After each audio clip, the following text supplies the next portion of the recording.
les circonstances ont créé un impératif Lumumba. Cette circonstance est évidemment le massacre abominable qui est en train de se dérouler à l'heure à laquelle nous parlons à Gaza, où l'on prétend répondre aux méthodes de la terreur par d'autres méthodes de terreur, d'une vengeance sans limite. Alors oui, disons-le, devant tant de massacres, tant d'horreurs, tant d'abominations, de tous côtés, avec de tous côtés le même abject système de 2 poids, 2 mesures, qui fait oublier les uns pour se souvenir toujours des autres, on pourrait finalement douter même de l'humanité. C'est alors, quand s'avance vers nous l'obscurité qui pourrait nous faire désespérer, qui pourrait nous laisser dominer par les indifférents et les résignés, qui sont toujours là pour nous prêcher l'inaction. C'est le moment de se tourner vers la lumière qui brille pour toujours au fond de Patrice Lumumba,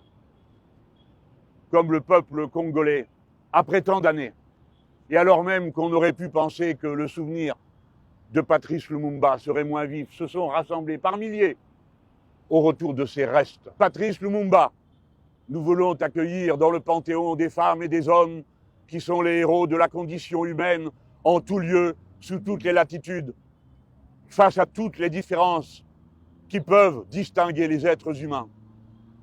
Lumumba, nous voulons faire nôtre les vertus et la vertu essentielle que tu nous as enseignées. Tu étais capable d'assumer la conflictualité parce que tu avais compris qu'elle est à l'origine de toute chose. Et tu l'acceptais pour la dénouer, sans jamais avoir les pudeurs de langage qui permettent aux puissants d'euphémiser. Ainsi as-tu, dans ton discours sur l'indépendance, bravé les usages en nommant par leur nom l'exploitation odieuse du colonialisme qui était ici au Congo, pire si cela est possible que partout ailleurs. Tu l'as fait et cela indignait le roi, paraît-il. Ce qui nous, avec le passage du temps, nous indigne, c'est l'indignation du roi à ce moment-là, parce que tu nommais les choses. Parler cru et dru, nous l'avons appris de toi, Lumumba. Et nous continuons à nous y tenir, parce que c'est la seule manière, en nommant les choses par leur nom, à la fois d'assumer la conflictualité et de la dénouer. Car on ne peut pas la dénouer si on ne l'assume pas, si on euphémise, si l'on emballe avec des rubans de mots les réalités atroces. Lumumba a sans cesse dans son discours fait référence au combat collectif.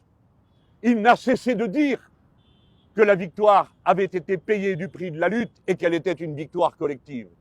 Mais Lumumba s'appelle Lumumba, Patrice Lumumba. Il nous a montré de cette façon que si le courage de tous est possible, il ne l'est qu'à la condition préalable du courage de quelques-uns qui brisent l'inertie, la résignation.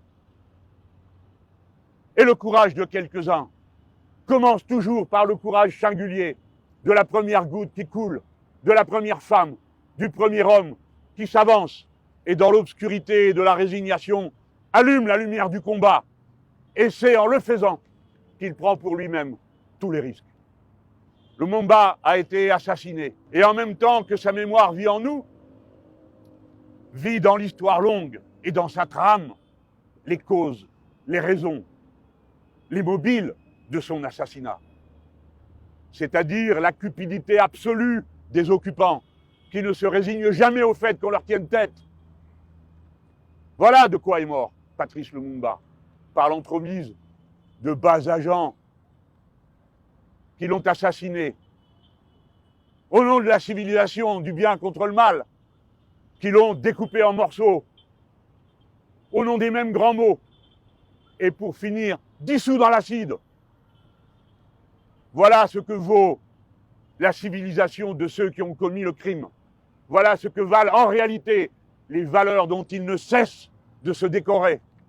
Meurtriers, assassins, toujours sur les basques de ceux qui ont le courage d'engager le combat et que l'on voue à la mort en les désignant comme des cibles. Lumumba a été assassiné, ses restes ont été profanés. Mais il aura suffi qu'on en ramène la part la plus modeste pour qu'aussitôt le peuple congolais sache qu'il est là, bien là, tout entier là, avec nous encore à cette heure et au moment où je vous parle. Lumumba, par son destin, par son engagement, nous a enseigné la vertu suprême du citoyen, qui est l'engagement, s'avancer et faire.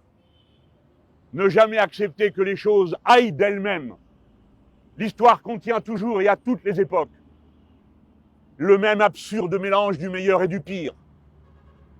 Mais qui ne s'avance pas pour le meilleur perd le droit ensuite de se plaindre du pire et se trouve désarmé devant lui pour le combattre, s'il a laissé les partisans du meilleur mener seuls le combat. Voilà la plus grande des leçons.